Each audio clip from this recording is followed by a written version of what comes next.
we're the kind of club that we're together. Because if you look at us, there's not many people outside Arsenal fans who like Arsenal Football Club. And that's why we're, as a club and players and everything, we're together. And that's all that matters.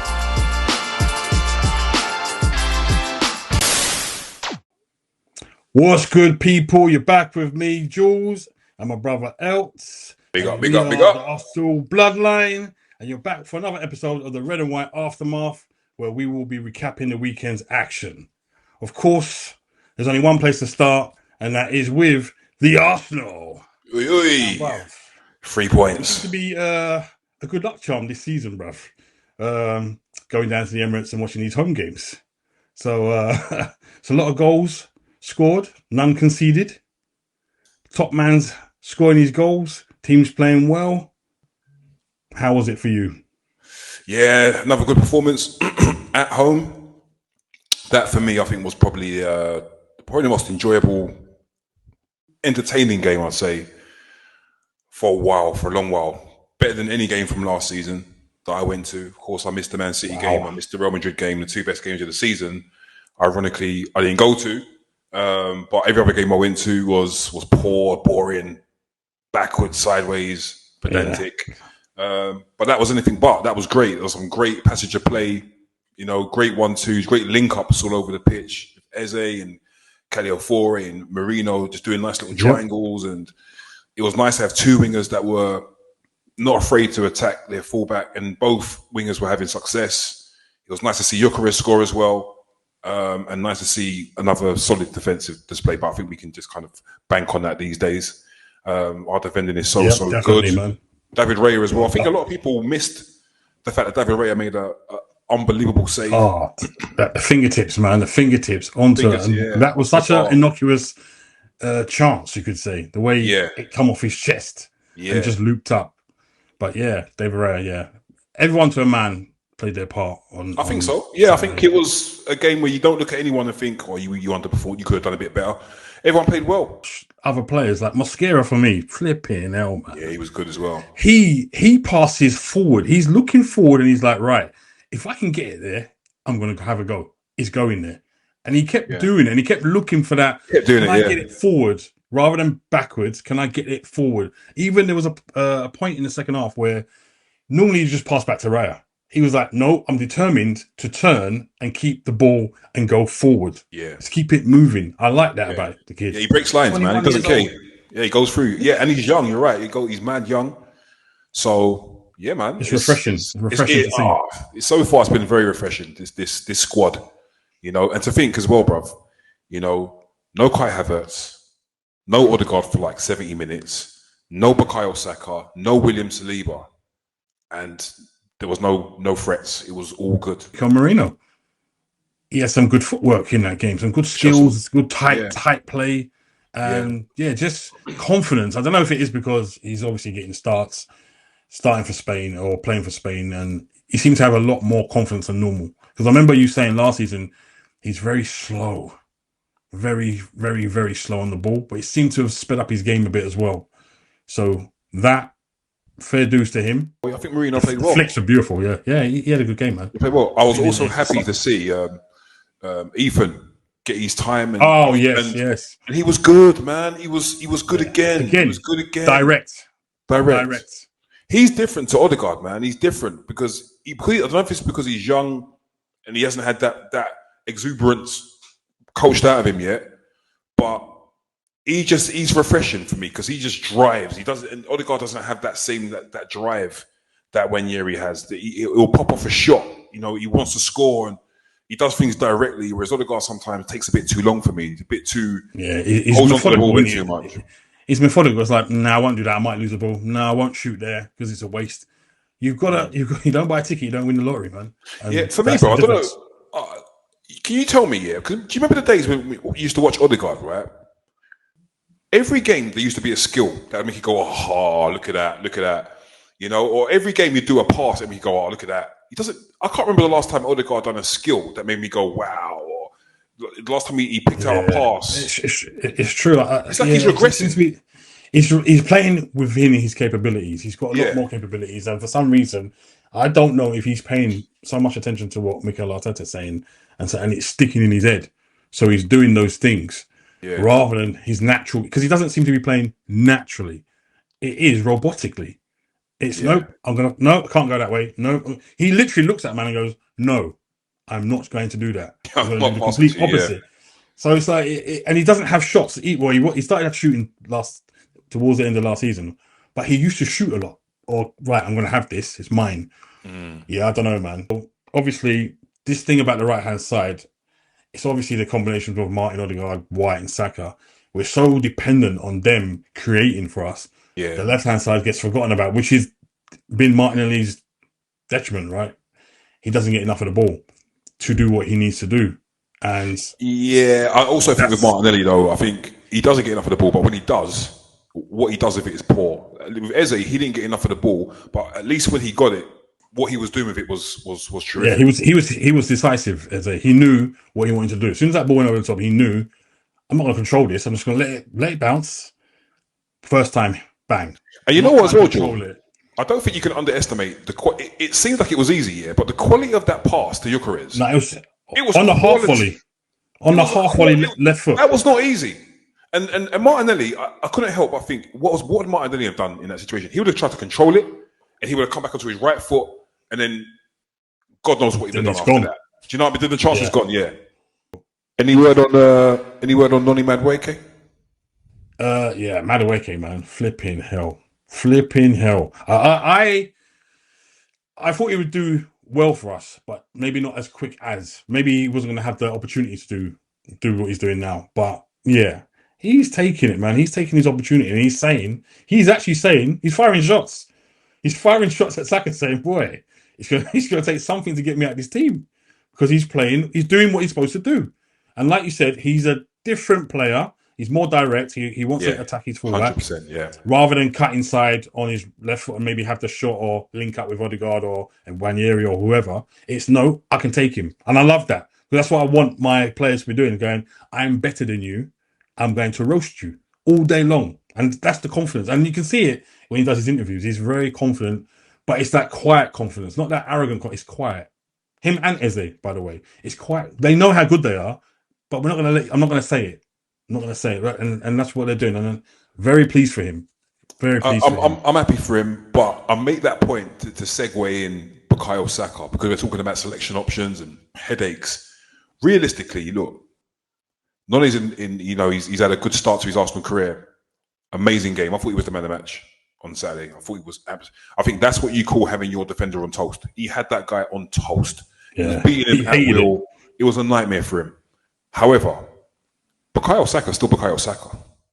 So of course. So realistically, when Saka's fit, what on earth does Mikel Arteta do? Especially if Noni Madueke's form stays as it is. Interesting, because I guess kind of putting you on the spot. I guess he would have just said, right, I'll put you back on the left. But now Eze's there. It's like he will be probably starting more from the left. I think he's waiting for an opportunity to really play Eze where Odegaard goes, but obviously Nwaneri. But he can still say, no, I'll play you there. If I don't think Martin will play tomorrow. Felt sorry for him actually when he walked off. I really did feel sorry for him, because it was just an innocuous challenge, and he's landed on the same shoulder. And obviously, I've got the advantage of seeing it on the cameras, and it panned on his face, and he was like, he was devastated. He was like, oh my God, not again. The thing, this is what's going to happen now, is it puts a little bit of pressure on Saka for the first time in his career. It's like, right, I've got a guy who can easily, comfortably fill in for me, and he knows this. And now what we are looking for is Saka to be like, raise his game. It's like a competition now. It's like, right, okay, you do that. Watch me now. Watch me start roasting mans a bit more often. Maybe ignoring Odegaard when he wants the ball. Say, no, don't worry. Just be ready for pullbacks, cutbacks, or whatever. Yeah. So that's what I want from this squad. Anyway, so we're going to get it now. And Martinelli, I don't want Martinelli just sitting there sulking either. It's not a case of him sitting there sulking. Get ready. It's interesting, man. It really is. It really is. I mean, like you said, we've never seen Saka under any kind of scrutiny or pressure. Really. Not since he's not for the first 2 seasons. After that, he was the main man. That was it. Yeah. Well, You know, we call him the star boy, we call him the franchise. So I expect him to return in that fashion and sort of say back to Noni, no. And I'm the one who everyone's got the name and the number on the back. Yeah, this is it. Respect. And as it stands right now, Saka, we'll see. has scored this season, and obviously Madueke is looking for his first Arsenal. He hasn't scored yet, but that will come. It will come, but he's got that in his locker. Saka scores goals, so what's good is it will raise the levels of the goal scoring for the wingers. Every single one of them are thinking, I need to get over 10 goals, 15 goals, easy. You're gonna have to do it. Yeah, absolutely. But yeah, no, I think it was a great game, really enjoyable, and that's what I want. You know, I said it at the end of the Gun in the Head show. I want to be entertained. I need entertainment. You know, that you don't just pay money just for the sake of it. You know, you want to see entertainment, and you know, we got that. So I'm happy, and long may it continue for sure. Predictions for the other games that we did. Yeah. I don't think we've done too well, you know, bro.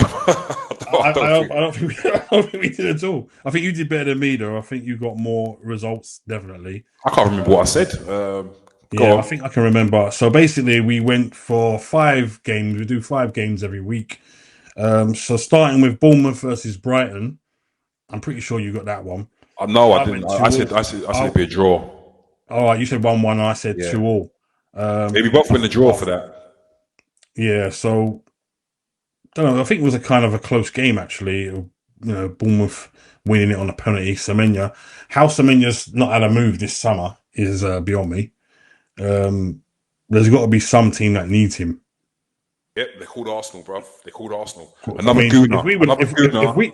If we would have got him, I would have been quite satisfied. I think as well. I think we can still get him. Still get him next season, next summer. It's there. Martinelli, because later, mate. It was Everton versus Villa, the 2 foundation teams, and I watched a bit of this game, and it was a stalemate. They cancelled each other out. The quality just didn't seem to be there from both teams in the final third. Just couldn't break each other down. Villa started very slow this season. No goals in 4 games. That stat you gave me, man. Everyone has scored a goal. That's poor. Right? Every team has scored, but Villa haven't scored. They haven't scored a goal. They look a bit disjointed, to be honest, as well. There's just something not quite right with their team. I don't know what it is, but I don't know if it's players that were looking to move on and didn't get a move. You know, Martinez was one. Probably Ollie Watkins as well. Yeah, strange. Everton, they both teams huffed and puffed and didn't really... No one's house got blown down. Yeah, I'll be honest. I didn't see anything on that game, not even the highlights. So very difficult for me to comment on that one. But I knew Villa weren't going to win. Nah, but we got that wrong. I went with. We both went for an Everton win, didn't we? So yeah, I think I went 2-0 or 2-1 or something like that. I think I went 1-0. Everton. It was Fulham versus Leeds. Again, felt like it would be a really, really interesting game. By the sounds of it, I didn't see the highlights for this one because I think it was it an own goal? An own goal by I can't remember what defender it was for Leeds, gave Fulham the win. I was like, wasn't for me. I mean, I went for Fulham to win, but maybe a little bit better than that. But I went 3-1. I think Fulham to win that. I said 3-1 with Calvert-Lewin to score consolation. It seemed like Leeds are kind of struggling to score goals in this time around. Fulham winning, not a surprise, but the way they won was, no own goal. Next up, we had West Ham versus Spurs at the London Stadium, and it just gets... I don't know what to say about West Ham. It's just getting worse. It gets worse by the minute. I told you Spurs are winning that game, bro. I went for a West Ham 1-0 win. I thought, all right, they might fluke their way to a victory here. No, but it was terrible again. They're poor. Defending was horrible. Player getting sent off. They're toothless as well. They're toothless up front. But West Ham got a beating 3-0. Comprehensive victory in the end for Tottenham. It was light work.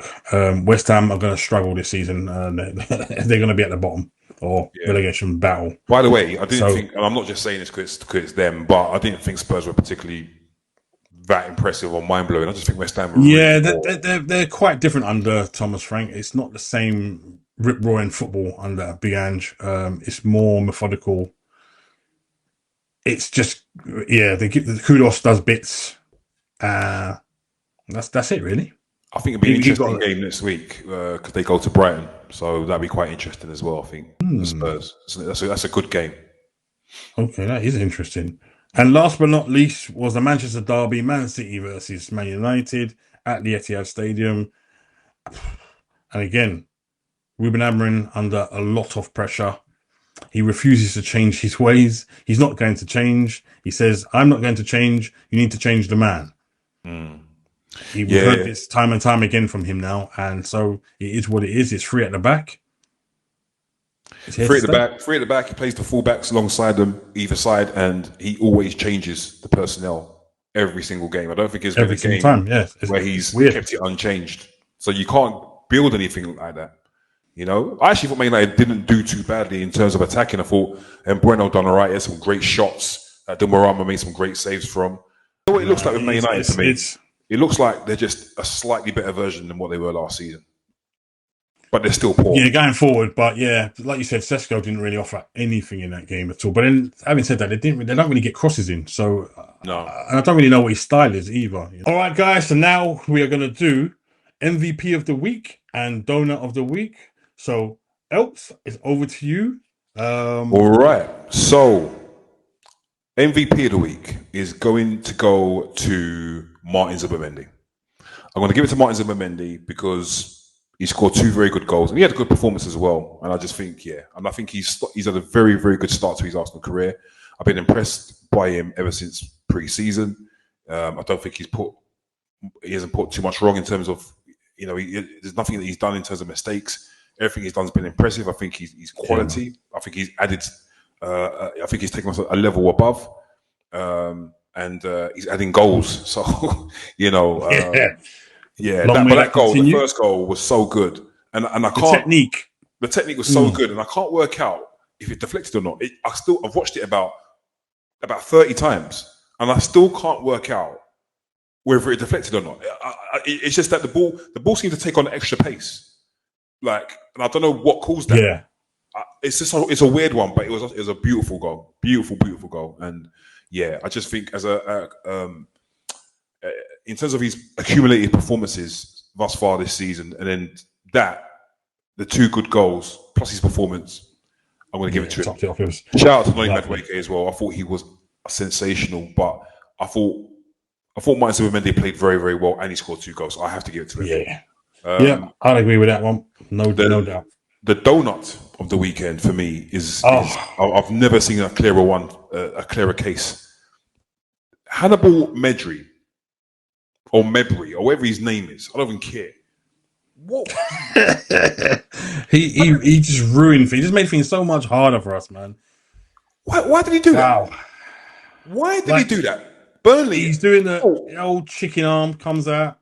Why did he feel the need to do that?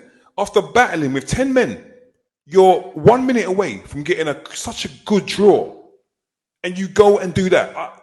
Sometimes players do things, and you think, it was that's some sinister business right there. I don't understand why you did that. Is man betting on the game or something? Do you have money on Liverpool winning the game? Because why would you do that, bruv? Just ridiculous. I mean, the cross didn't even look like it was going to be a threatening cross. It wasn't a threatening cross, bro. Because it wasn't getting whipped into the guy. It's kind of whipping out. So I was like, if anything, you would have to get nodded down to someone, and then you get to defend again. But as soon as he did that, and the thing is, bruv, you know what made it worse? He admitted to the referee that rather than go do the old, make it go to do something, put doubt. He did nothing to put doubt into. I know it was obvious, but terrible. Sorry. Donut of the week. Sorry, man. I know he's a young player, but well deserved that one. Sorry, mate. That was terrible, and you're just making it bloody harder for us, mate. I'm telling you. Yeah. Wow. Now the likelihood is, unless Everton do us a favour, we go into that Man City game potentially 6 points off Liverpool. So the pressure to beat Man City now is just so annoying. That's so annoying. That's true. Mate, that is But hey, Everton have started the season well. Who knows? Who knows? At the new, they're at home, right? No. So no, they're not at home. Oh, jeez. It's at Anfield. Interesting. They might get something like you said. Who knows? You never know. Oh well, it is what it is. We have to just win our games. You have to win our games, man. All right, guys. That is it. That's a wrap.